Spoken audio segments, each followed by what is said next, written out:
Swayam Prabha. Digital India. Educated India.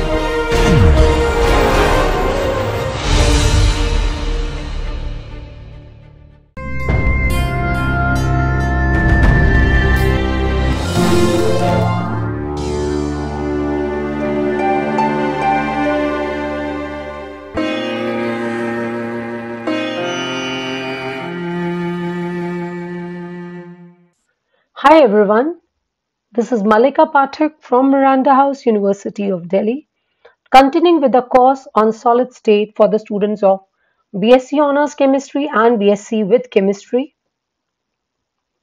This is Module 5, Lecture 3 of the series. The academic expert of the course is Dr. Amrita T. Sheikh. The recording is being done under the DTH Swayam Prabha project of the MHRD New Delhi. In today's class, we are going to do the following topics.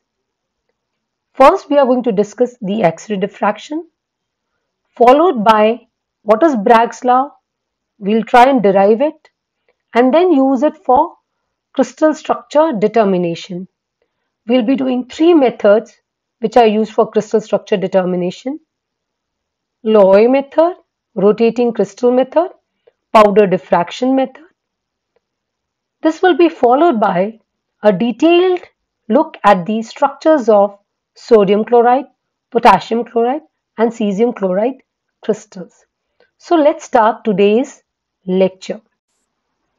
Crystal structures are determined with the help of X-rays.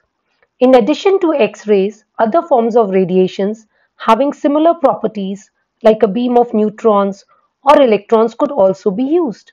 However, our discussion will be limited to the use of X-rays only. We know that X-rays are electromagnetic radiations of wavelengths much shorter than either visible or UV light. In 1911, E. Wall showed that whenever the wavelength of radiation is of the same order of magnitude as the size of the particle in a material, the radiation would be diffracted by the particle. In 1912, Loy suggested that since the order of the magnitude of the wavelength of X-rays and the crystal lattice distances are the same, we should expect diffraction of X-rays by crystals. This was soon confirmed experimentally by Friedrich and Knipping. Now let us try and understand how X-rays are created, what is the principle of diffraction, and how X-rays are being used for diffraction in crystals. Let us talk about the production of X-rays. Now, X-rays are produced in an X-ray tube, which is essentially an evacuated glass tube, which allows the electrons to strike the target without colliding with the gas molecules. Here what happens is a heated filament is used as a cathode. This cathode is made from a material of low ionization energy. You take a target, which is the anode. This anode is made from a heavy metal of high melting point, such as tungsten and molybdenum. A cooling system that is used to prevent the target from melting is taken. A high voltage source that is used to set the anode at a large positive potential as compared to the filament. So all this consisted in an X-ray tube. Now when a filament or the cathode is heated by the current, then many electrons are emitted by thermionic emission. What is thermionic emission? It is the emission of electrons from a heated conductor. These electrons are accelerated towards the target, which is maintained at high positive voltage relative to the cathode. The high-speed electrons strike the target and rapidly decelerate on impact, and suddenly you see that the X-rays are emitted. To get a better idea of this, let us look at this diagram. Here what you see is this is an atom. Now what happens is the electrons which bombard the target are very energetic and they are capable of knocking out the inertial electrons from the target atom, creating the inner shell vacancies. And when these are refilled by electrons from the outer shells, that is, the electrons make a transition from any of the outer shells, that is of higher energy level, to the inner shells, the lower energy level, then emission of characteristics X-rays takes place. So, how were X-rays discovered? X-rays were discovered by Wilhelm Röntgen, who called them X-rays because the nature at first was unknown. So, X-rays are also called as Röntgen rays. X-ray diffraction in crystal was discovered by Max von Laue. The wavelength range of the X-rays is 10 to the power minus 7 to about 10 to the power minus 15 meter. Now there are two kinds of X-rays, hard X-rays and soft X-rays. And this is decided on the basis of the penetrating power of the X-rays, which actually depends on the energy. So you have hard X-rays which have high frequency and have more energy. You have soft X-rays which have less penetrating power and have low energies.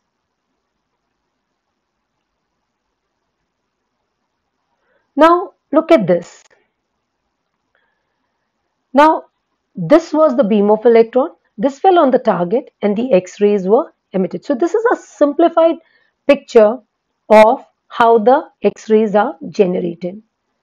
Now please understand, I'm repeating it, that for the electromagnetic radiation to be diffracted, the spacing in the grating should be of the same order as the wavelength.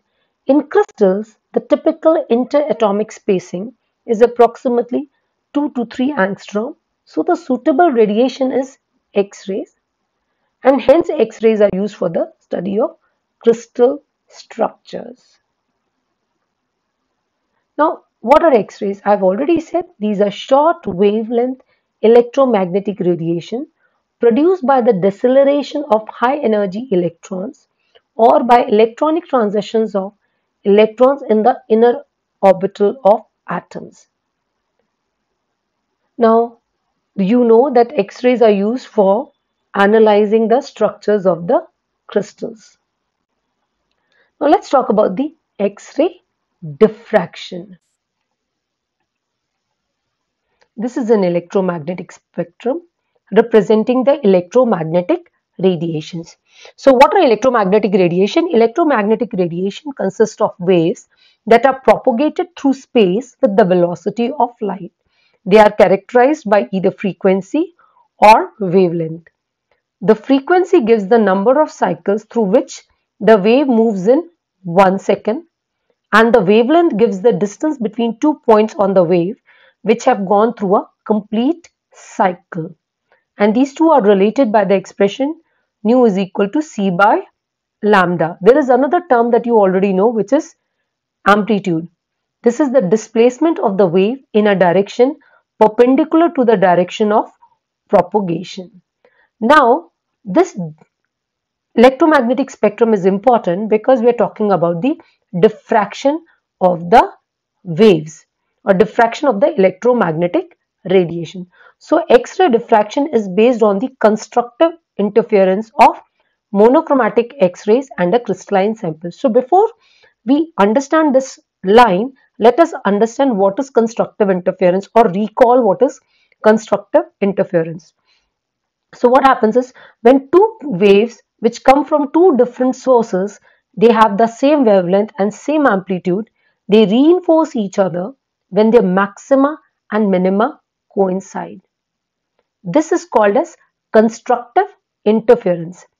Whereas when the two waves interfere with each other and exactly cancel each other, when their maxima and minima will not coincide, that is called as destructive interference. And you must understand that the amplitude of the resultant wave at any point is obtained by the algebraic sum of the amplitudes of the two individual waves at that point. And this interference phenomena, the constructive interference phenomena, forms the basis of diffraction of light by a diffraction grating. So what is a grating? A grating is a transparent medium on which are ruled a large number of very fine, equidistant, parallel opaque lines. And when light from a monochromatic source is incident perpendicularly on the grating, all the clear spaces act as secondary sources of light and therefore emit light waves in all directions which are radially outward. So, the wavelength and frequencies of the refracted light waves are the same as that of the incident light waves. Now, when this has happened, the interaction of the incident rays with the sample produces constructive interference, and when the conditions satisfy the Bragg's law. Now, before I also talk about it, I want to introduce two terms, which is a bright spot and a dark spot. So, when the wavelength and frequencies of the diffracted light waves are the same as that of the incident light waves, the waves from two apertures will cross at some point beyond the grating. Now, if a screen is placed at this point, a series of bright spots and dark spots will be observed on the screen.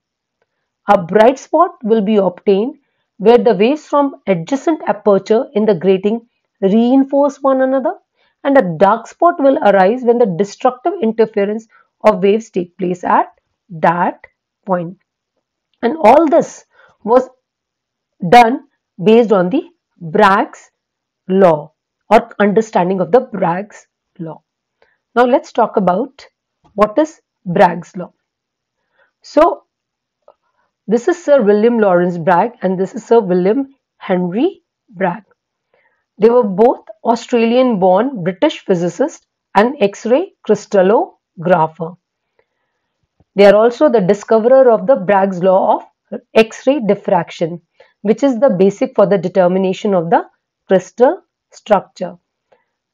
Sir William Lawrence Bragg and Sir William Henry Bragg, the father and son duo, they were the joint recipient of the Nobel Prize in Physics in 1915 for their services in the analysis of crystal structure by means of X-ray, which is an important step in the development of X-ray crystallography. Now, this is the Bragg's law derivation that we are going to do right now.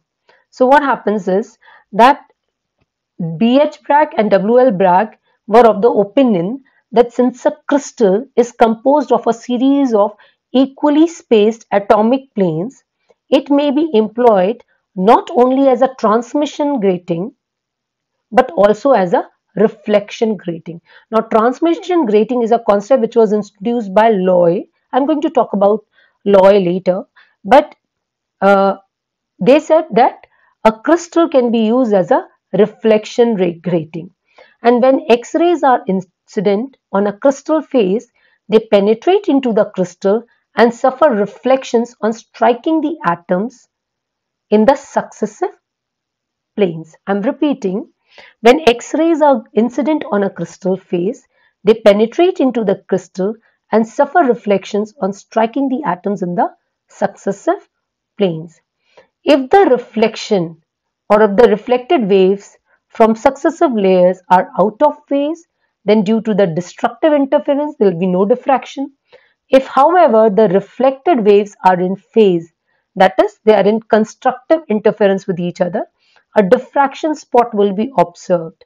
So, the condition for a reflection to give constructive interference is what led to the Bragg's law or Bragg's equation. Now, let's try and do this. So, if there are two rays, RA and TP, these are incident at an angle of theta. The wavelength of these rays is lambda. So, let theta be the incident angle of the monochromatic X-rays of wavelength lambda with the parallel equidistant planes of atom which have the interplaning spacing equal to d. The waves RA and TB are shown here. After the reflection, the two waves will be in phase provided the extra distance which has been travelled by TB is an integral multiple of wavelength lambda.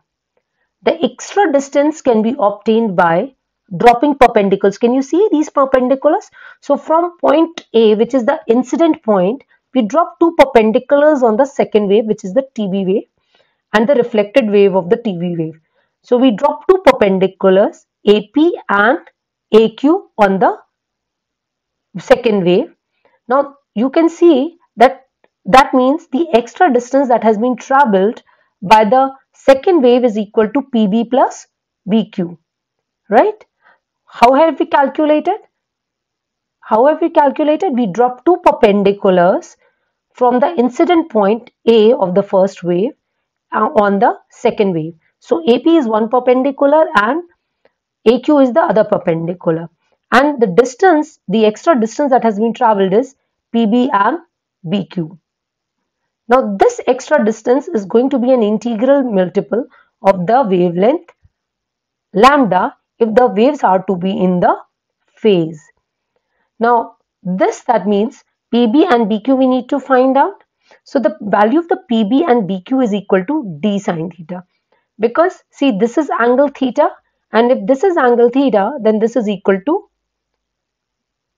d sine theta. That is, angle is equal to d sine theta. So now that means the path difference, which is in the two rays RAC and TBO, is given by PB plus BQ. So d sine theta plus d sine theta, though that is equal to 2d sine theta. And also, because we've already said that for the wave RAC and TBO to be in phase, it is that the delta L should be equal to n lambda, that is it should be an integral multiple of the wavelength. So delta L is equal to n lambda. So 2d sine theta that once becomes equal to n lambda, where n is equal to 1, 2 or 3. Right? Now this equation is called as the Bragg's equation. Here the constant n gives the order of reflection and is equal to the number of wavelengths in the path difference between waves reflected by adjacent plane. I am repeating, it is also called as a diffraction order, or it is the order of reflection which is equal to the number of wavelengths in the path difference between the waves reflected by adjacent plane. So thus n can only take up integral values subject to a limitation that sine theta cannot be greater than 1. See, what is lambda? We had already talked about it. It is wavelength of the X-rays. What is d?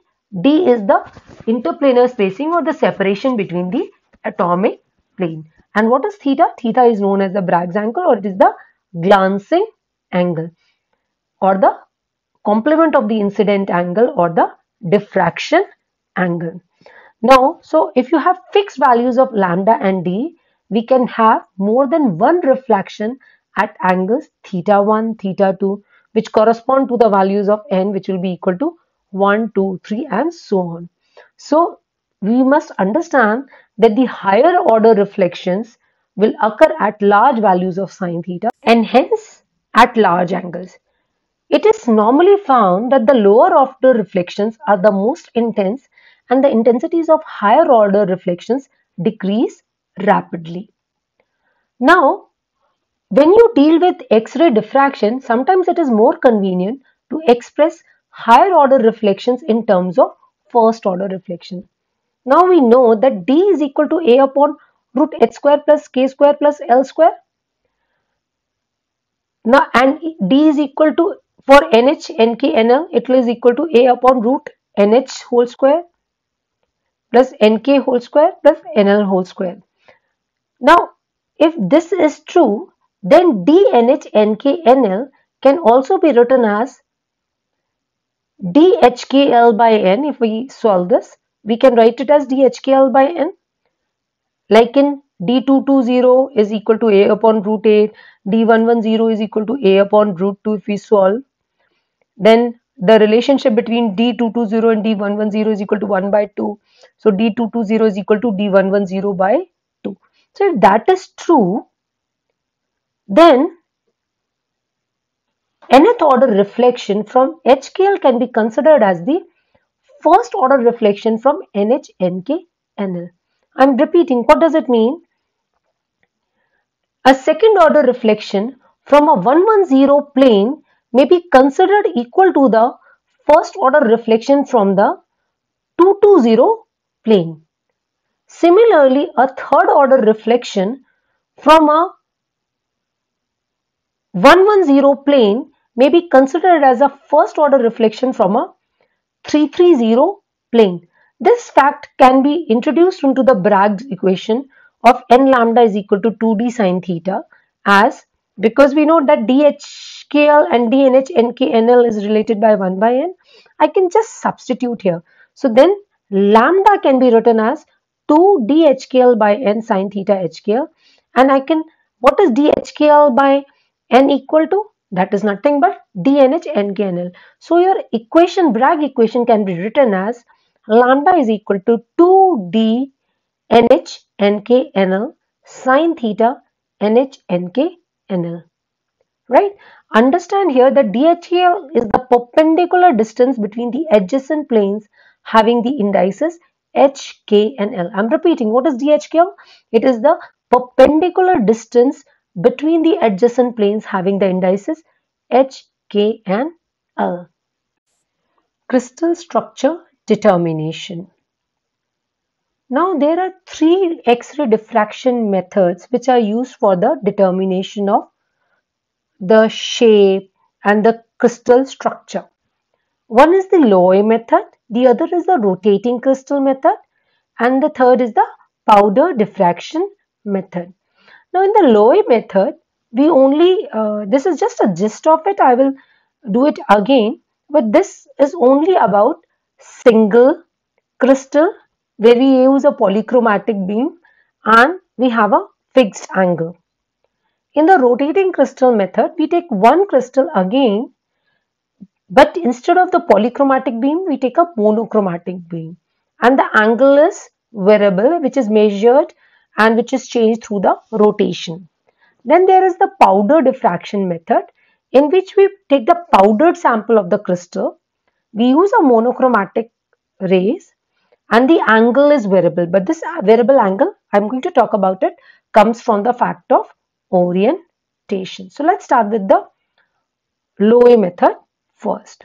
Now Max van Looy was the first to suggest that crystals might diffract X-rays, and he was also the first one to provide the explanation for the diffraction which was observed.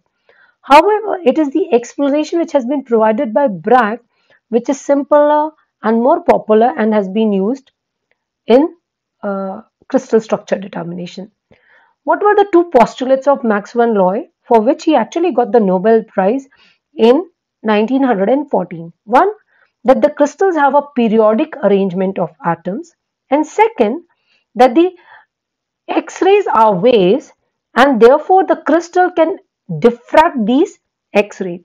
Now both these postulates together, one, that the crystals have a periodic arrangement of atoms, and that the X-rays are waves and therefore the crystal can act as a diffraction grating for X-rays, won him the Nobel Prize in 1914.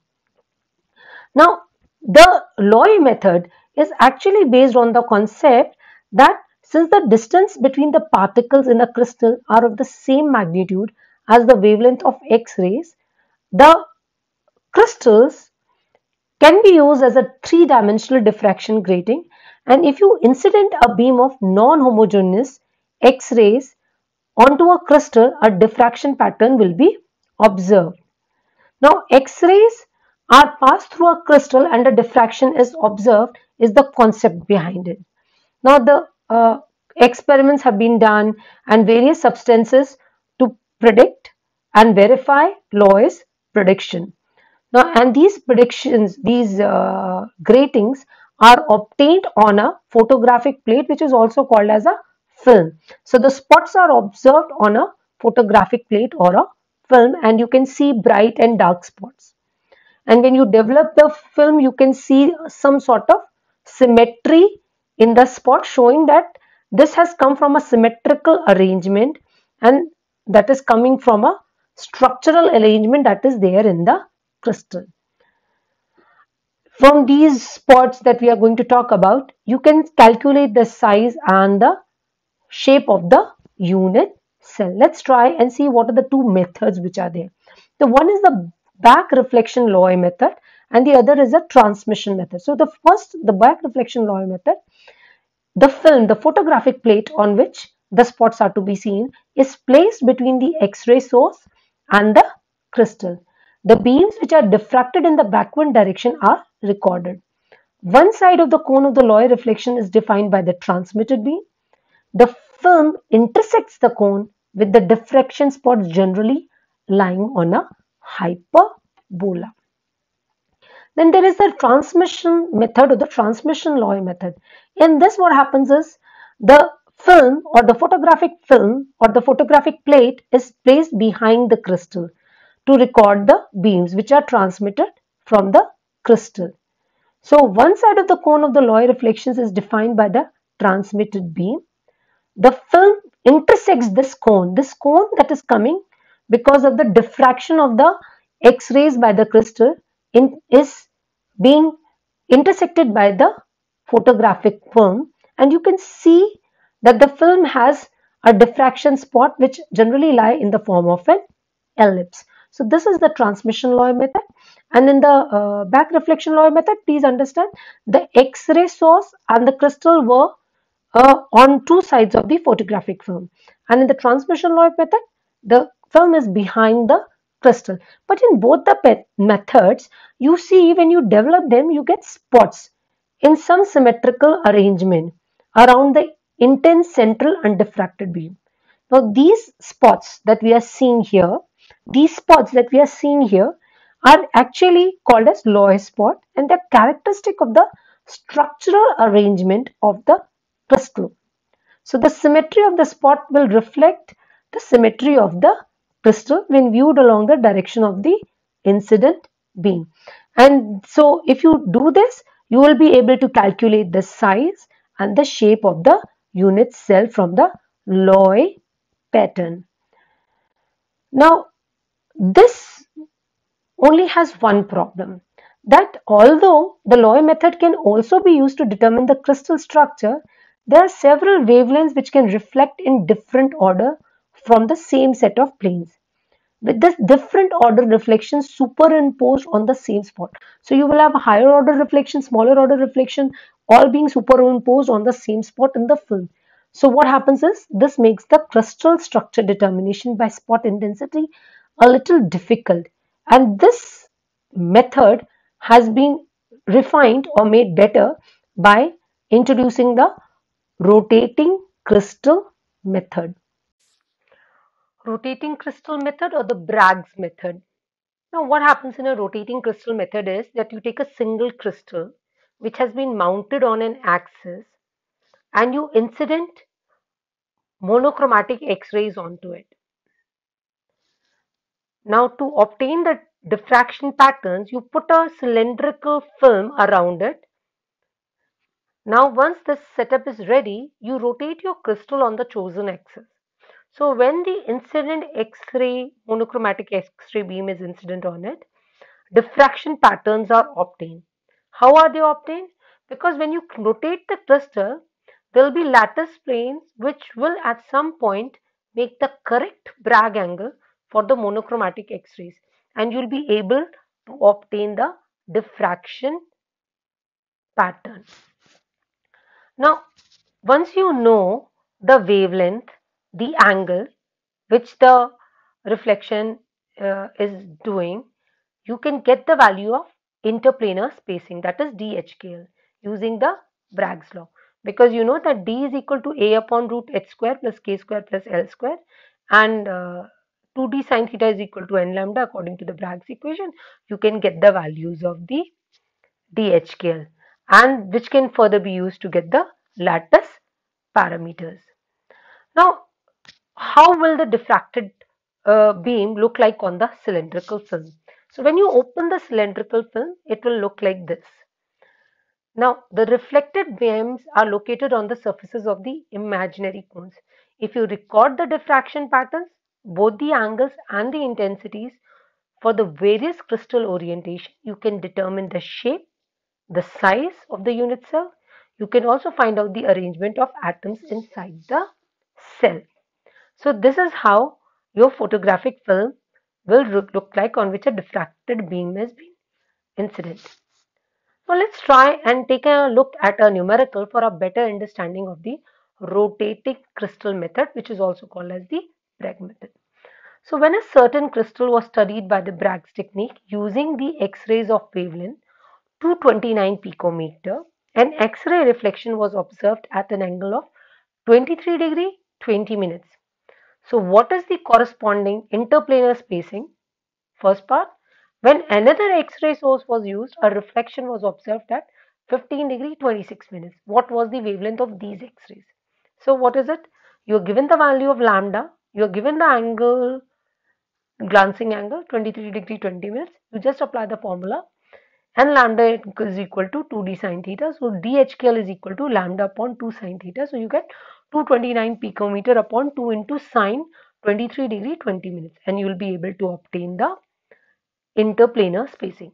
Now, what is the second part? In the second part, you are said that you are using another X-ray source and a reflection was observed at 15 degree 26 minutes. Now, if that is true and you know the value of dHKL, can you find out the value of lambda? Yes.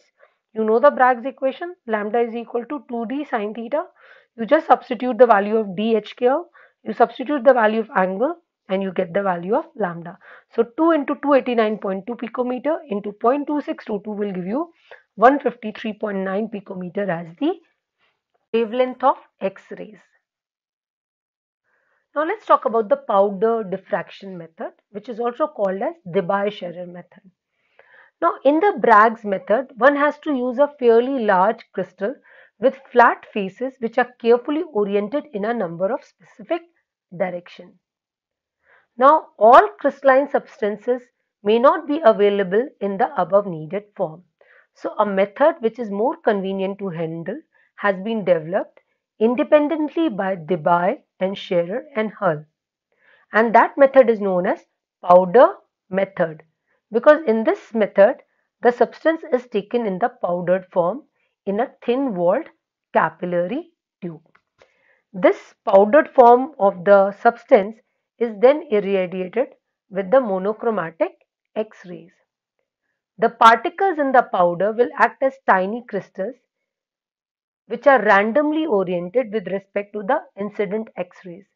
Now, since the powder will contain very large number of particles, it is possible that some particle will have their some planes correctly oriented so that the Bragg equation is satisfied.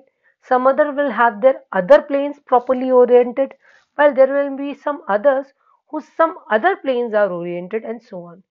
Thus, what happens is the powder will provide all type of lattice planes for the reflection of X-rays, and hence it may be considered equivalent to a single crystal which has been rotated not only about its axis but also about all the axes that are there at once.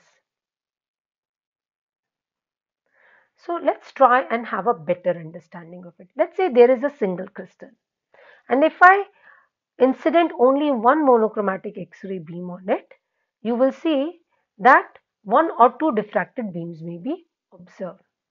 Now, if I take several randomly oriented single crystals, then you will see that the diffracted beams will lie on the surface of several cones. Now, these cones may be in the forward direction or in the backward direction, and they will be all in all directions. Now, if I take the powdered sample as in the Debye-Scherrer method in a capillary, then you will see that the diffracted beams form continuous cone. And if I place a circular film around the powdered sample, then the film will be intersected by all the cones and you will get diffraction lines on the film. Now these diffraction lines will appear as arcs on the films. So what we do is we take a small amount of powdered sample in a fine capillary tube. which is made from a glass that does not diffract X-rays. Now this sample is placed in a Debye Scherer camera and is accurately aligned to be in the center of the camera. Now X-rays will enter the camera through a collimator and will form diffracted pattern on the film. Now the powder will diffract the X-rays as in the Bragg's law to produce the cones of diffracted beams, and these cones, I have already said, will intersect the photographic film which is located in the cylindrical camera, and you will see characteristic arcs on the film. Now if you open the film, flatten it out and process it, it shows the diffraction like these and the holes for the incident and the transmitted beam. Now see, suppose I have taken a set of parallel planes which make an angle theta with the incident beam of X-rays. Now the reflected beam from these planes will make an angle 2 theta. Just see, you are taking a set of parallel planes which make an angle theta with the incident beam, which make, so what have you got? You have got a set of parallel planes which make an angle theta with the incident beam of X-rays. The reflected beam from these planes will make an angle 2 theta with the unreflected beam, right? Now these planes are rotated around the incident beam, keeping the angle theta constant. It is obvious then that the diffracted beam will travel over the surface of the cone. Since in a powdered form you will have large number of crystals with all types of orientations, you will see that the above criteria of a crystal to be rotated around an incident beam is automatically achieved. So you get a cone of reflected X-rays corresponding to each and every space lattice plane. Now if a narrow beam of film is now curved into a cylinder around the capillary tube in such a way that the latter lies along the axis of the cylinder, the diffracted beam will leave impressions on the film in the form of either curved or straight lines, which when you remove, they will give you a diffraction pattern. What were the holes corresponding to? They were corresponding to the places where the X-rays beams were entering or leaving. So this is how your system works for the powder method. Now we know for a cubic system, DHKL is equal to A upon root h square plus k square plus L square. Now we know that the Bragg equation is also equal to lambda is equal to 2d sine theta for n equal to 1. Now if I take a square of this, I will get lambda square upon 4d square is equal to sine square theta. Now just substitute the value of 1 by DHKL square of the cubic system in this and you will get sine square theta is equal to lambda square upon 4a square into h square plus k square plus L square. Now if we take a and lambda constant for a cubic system, then lambda square upon 4a square is a constant which can be represented as a. So what we realize is that sine square theta is proportional to the values of h square plus k square plus L square. I'm repeating, what does it say? That the sine square theta is proportional to the h square plus k square plus L square. And this equation is therefore used to predict the diffraction patterns for the three types of cubic system. Let's see how it happens. So if I assign consecutive integral values 0, 1, 2 to h, k and L, we can calculate a series of values of DHK and sine square theta by using the previous equations. Now you must understand that sine square theta will never have a value equal to 7k because you know there will be no way in which an integer 7 can be obtained from the sum of h square plus k square plus l square. You can also similarly note that 15 will also not be obtained. Now, so what have we done? We have first assigned randomly consecutive integer values 0, 1, 2, 3 to hk and l. Then we have calculated the DHKL values and then sine square theta. So now we will obtain the diffraction patterns. So in the simple cubic, what you will see is that we will get a series of 6 lines which are equally spaced, right? When they are plotted against sine square theta, there will be a gap, then another series of 6 lines, and then there is a gap. So this is for the simple cubic system. Now what happens in the body-centered cubic system? In the body-centered cubic system, you can see that in 100 plane of the body-centered cubic, only half of the atoms will lie in these planes. The remainder will lie in the 200 planes, which are located halfway between the adjacent 100 plane. So as a result, what will happen is that the X-rays which have been scattered at the Bragg angle for reflection from the 100 plane will be out of phase from those scattered by the 200 plane. I am repeating, what is happening is that in the 100 plane of a body-centered cubic lattice, only half of the atoms lie in the planes. The remainder lie in the 200 plane. These are located halfway between the adjacent 100 plane. So as a result, what will happen is the X-rays which have been scattered at the Bragg angle for reflection from 100 plane will be out of phase with those scattered by the 200 plane. As a result, there will be destructive interference which will occur, and the diffraction lines corresponding to the 100 planes will be absent in the body-centered cubic. On the other hand, at the Bragg angle for reflection from the 200 plane, all scattered X-rays will be in phase. So you will see a strong diffraction line at the 200 line. It can be shown in general that for a body-centered cubic lattice, all the diffraction lines for which the sum of h, k and l is an odd integer must be absent. Now coming to the face-centered cubic lattice, it can be seen in the previous figures that only half the atoms lie in the 100 and the 110 planes. Thus, it is expected that the diffraction from these planes will be absent. On the other hand, all the atoms lie in the 111 plane, 200 plane and 220 plane. And thus, the corresponding diffraction lines will be observed.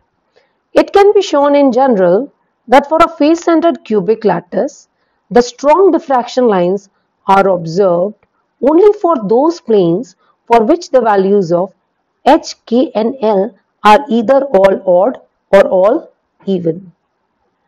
Now, let's come to the diffraction pattern of a cubic system.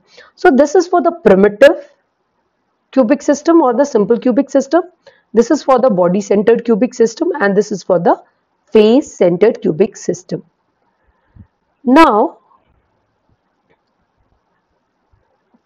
these are the ratio of h square plus k square plus l square which have been derived from the extension rule. I've already explained this, so we are not going to go too much into detail. Now we are going to understand how we analyze the XRD data. Now, when you want to determine the lattice type or the space group or the structure of the crystal, you have to understand that it is not the diffraction lines that are observed that determine how you will determine the crystal structure, but it is the absence of the diffraction lines which determine how you determine the crystal structure. It's become a tongue twister, but what I actually mean is that the difference between the three diffraction patterns, that of a simple cubic, body-centered cubic and the face-centered cubic, is clearly indicating the usefulness of the missing reflection in the distinguishing of the different lattice types. Now, in general, what you see is that the search for missing reflection is an important step in the determination of the crystal structure. It must be mentioned here that the distinction between the primitive and the body-centered cubic lattice cannot be made on the basis of the first 6 lines, since spacing of the lines in the individual diffraction pattern will be same. K in the case of the simple cubic and 2K in the case of body-centered. Now, if more lines are included, only then will you see the distinction between the two. In the primitive, you will see there will be a gap after the 6th line. Whereas in the case of the body-centered cubic, there will be no such gap in the body-centered cubic diffraction pattern. So, we have already talked about it, that the reflections present and the missing reflection add to the determination, and it is more important to understand that the missing reflections let us distinguish between the two diffraction patterns, whether it is for simple cubic and body-centered or body-centered and face-centered cubic lattice. Now, this is just to summarize what we have already talked about it. In the simple cubic, or the reflections which will be present will be all for simple cubic. In the body-centered cubic, it will be when the sum of h, k and l is even.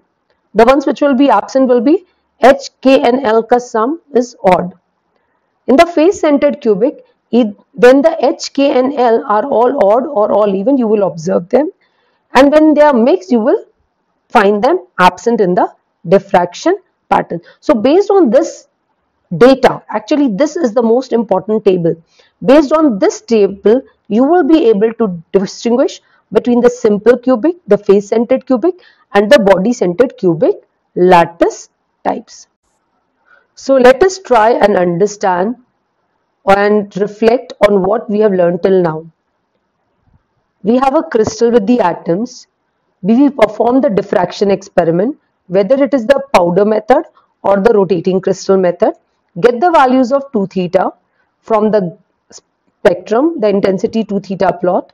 We notice the missing reflections, and from the missing reflections we determine what kind of structure it was. It was simple cubic, body-centered cubic, face-centered cubic. Then we apply the Bragg's equation and get the value of the interplanar spacing. Using the interplanar spacing, we get the value of A, which is the lattice parameter. So with this, let us take a look at some numericals for a better understanding. So this is the first numerical that we are going to take a look at. So silver is known to be crystallized in the cubic form. The Bragg angles using copper K alpha X-rays with lambda equal to 154.1 picometer for the first 6 diffraction lines are as follows. We have to find out the type of the cubic crystal which has been formed by the silver, what is the length of the side of the unit cell, and what is the interplanar distance of the planes 1, 1, 1. Let's try and do this. So we have been given the values of theta. We will find out the value of sine theta and then sine square theta. Then once we've got that, we will take a ratio and find out the common denominator which we can use. So we find that A is equal to 0.0356, and we can express each of these diffraction lines as 3A, 4A, 8A, 11A, 12A and 16A. Now this was common with what? Face-centered cubic lattice. So we realize that silver crystallizes in the face-centered cubic lattice. Please have an open mind when you are looking at the crystal structure determination. A little amount of imagination helps you find out the structure and look at the planes imaginatively. So what we have done is, I am repeating, we find out the values of sine theta for the corresponding angles, find out the values of sine square theta, take the ratio, find out the common denomination, and then express in the integral multiple. So we have 3A, 4A, 8A, 11A, 12A and 16A. Now this is common with that of face-centered cubic lattice. So silver is in the face-centered cubic lattice. Now we apply this formula that we had determined earlier using the Bragg's equation and the formula for the sine square theta. So we get A is equal to lambda upon 2 sine theta HKL into root h square plus k square plus l square. Now we substitute the values and we find out the value of A as 408.6 picometer. So this is the edge length of the unit cell. You can very well simply solve it also. You know the relationship between sine square theta and h square plus k square plus l square. Using, just substitute these and you will find out the value of A. Now what is the distance between 111 plane? So D111 is equal to 408.6 picometer upon root 3. H square plus k square plus l square. This is how you get your root 3. So that becomes equal to 235.9 picometer. Let's take a look at another numerical. So gold has a face-centered cubic lattice with an edge length of 407 picometer of the unit cube. Calculate the diffraction pattern when the copper X-rays of wavelength 154 picometer is used. Now in the face-centered cubic lattice, we have already learned that the reflection of X-rays will occur from the planes for which the Miller indices are either all even or all odd. So we will have reflections from only 111, 200, 220, 311, 222 and 400, etc. planes. And we know for the cubic crystal this formula, we just did it and derived it earlier and we used it in the previous numerical also. So using that formula, for each plane we get the value of theta, right? We first find out the value of sine theta, then sine inverse theta, sine theta, and we get the value of theta. When X-ray powder pattern of crystalline copper is obtained using X-rays from copper target, the wavelength of the K alpha line is 154.05 picometer. The reflections are found at these angles. What is the type of cubic crystal formed by copper? What is the length of the side of the unit cell? Determine the value of the Avogadro constant if the density of copper is 8.812 gram per centimeter cube. Calculate the radius of the copper atom. So let's try and solve this numerical. So we again have the values of theta. We find out the values of sine theta, sine square theta, again take the ratio and get them in the form. Now we have already understood that 3a, 4a, 8a, 11a, 12a is for the face-centered cubic lattice. So that means copper has a face-centered cubic lattice. Now we have to find out the length of the side of the unit cell. So what is the formula? We know that A is equal to lambda square upon 4a square.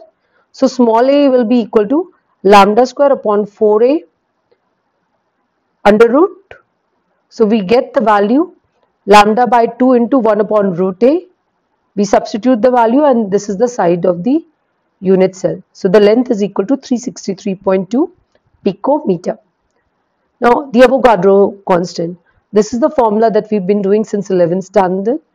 Rho is equal to n into m upon a cube into na. Where what is rho? Density. N is the number of atoms. M is the molar mass. A is the length of the side of the unit cell. N is the Avogadro number. Just substitute the values that you have got and you will get the value of Avogadro number. And we already know that the value of Avogadro number is equal to 6.02 into 10 to the power 23 mole inverse. Now we have to also find out the values of radius of the copper atom. We have already derived this in the first lecture of the solid state, that 4r is equal to root 2a for the face-centered cubic lattice. So you know that r is equal to root 2a by 4. Just substitute the values and you get the value.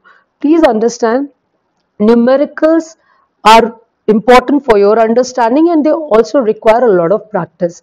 The more you practice, the more you become familiar with them and the more it is easier for you to solve when you are going in for your examinations. So when you doing numericals, have an open mind, take a look at the numerical, remember all the formulas that you've done and you should be able to solve it.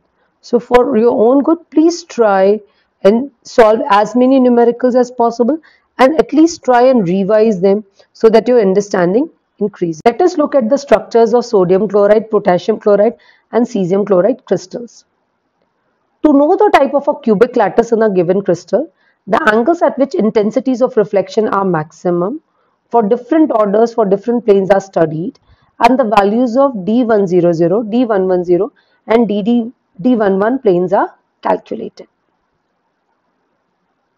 So this is the diffraction pattern of sodium chloride crystal. You see that the diffraction lines are observed at 111 plane, 200 plane, 220 plane, 311, 222 plane, so on and so forth. Now, in the case of sodium chloride, the first order reflections from 100, 110 and 111 phases are at 5.9 degree, 8.4 degree and 5.2 degree. So you find out the ratio. So the ratio is equal to 1:0.704 is to 1.14. Now this experimental ratio of interplanar distances is the same as that which is theoretically predicted for a face-centered cubic lattice. So sodium chloride has face-centered cubic lattice. Now the indicated indexing of the diffraction lines also lead to a single value of the edge length of the unit cells. So we can say that sodium and chloride ions are arranged in a crystal as a face-centered cubic lattice. In this you can see the green circles and the red circles represent the centers of Na plus ions and the Cl minus ion. So the structure of sodium chloride crystal is actually composed of two interpenetrating FCC lattices, one composed of sodium ions, the other composed of Cl minus ions, right? Now in the face-centered cubic lattice of sodium chloride, I have already said that Na plus and Cl minus ions are arranged alternatively in all directions.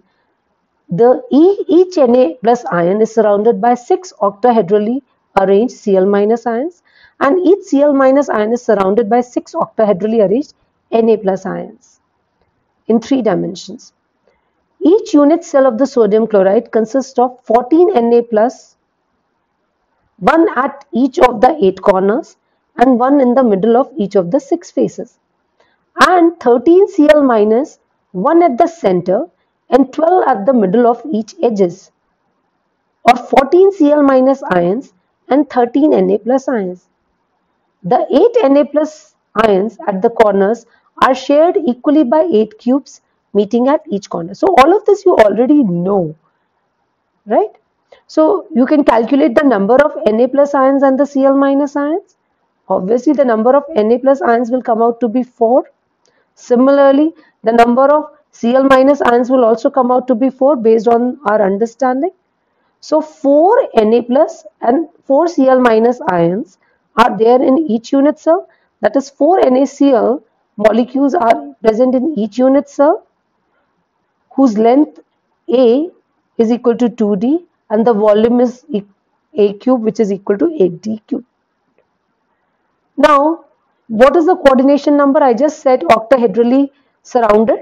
So each Na plus is surrounded by 6 Cl minus and each Cl minus is surrounded by 6 Na plus. So the coordination number is 6:6 for the sodium chloride crystal structure.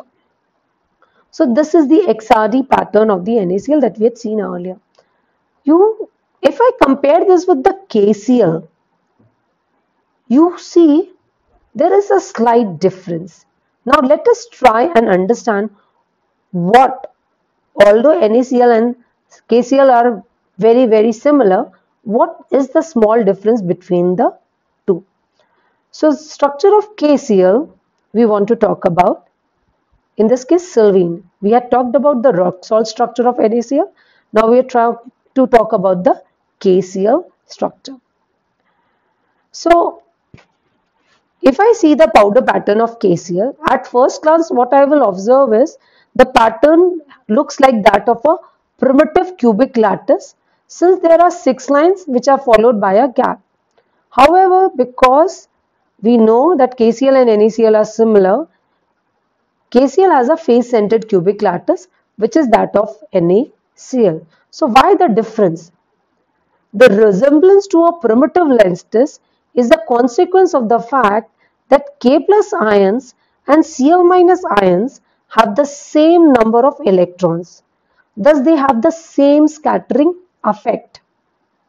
the unit cell of the apparently primitive lattice, which is formed by considering K plus and Cl minus ions as identical, has half the edge length of the actual face-centered lattice.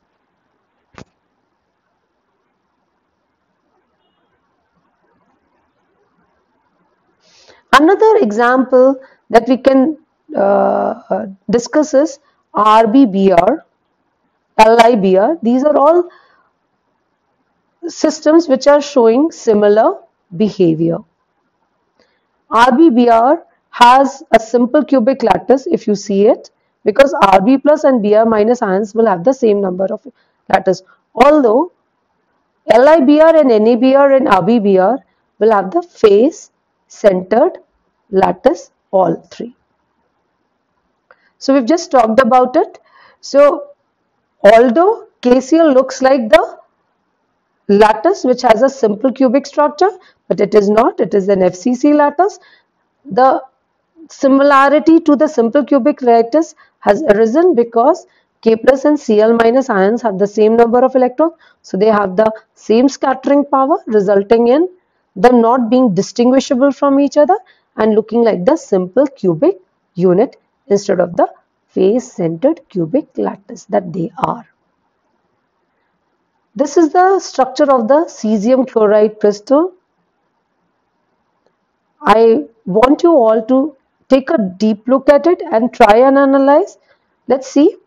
In this lattice, we have already done them in 11th standard, but now we are seeing them from a different view. See, they were initially, when we would do them in 11th and 12th standard, we did them as simple structures. We just remembered how we got. Now we are using our understanding of the XRD to understand how we had actually determined the structure of these cubic lattices. So in the body-centered cubic lattice that cesium chloride is, how is it that we see our each ions? So in the crustal lattice, you see that each cesium ion is located at the center of a cube, at whose corners are ions of the other kind, that is Cl minus, and therefore the coordination number is 8. We have just done it in the first lecture of the solid state. In the same way, the coordination number of Cl minus ions is also 8. So in fact, the lattice could be redrawn with the Cl minus ions exchanged with the Cs plus ions. So the structure of cesium chloride is therefore said to have a 8:8 coordination. Also, the number of cesium chloride in a unit cell is 1 molecule of CaCl. We had already calculated. We must remember that each ion has a 8 nearest neighbors of the other kind. So with this, we are towards the end of the solid state. In today's lecture, we have talked about the X-ray diffraction studied. We have tried and derived Bragg's law. We have used Bragg's law for crystal structure determination. We have looked at the 3 methods which are used for crystal structure determination: Loy method, rotating crystal method, powder diffraction method. We have looked at the differences between the 3. We have also tried and understood how the 3 methods differ from each other and which is the better. Then we have looked at some numericals based on the crystal structure determination. And last, we have looked at the structures of the sodium chloride, potassium chloride and cesium chloride crystals. With this, we wind up today's lecture. Thank you. Stay home, stay safe, take care of your family and friends in these difficult times.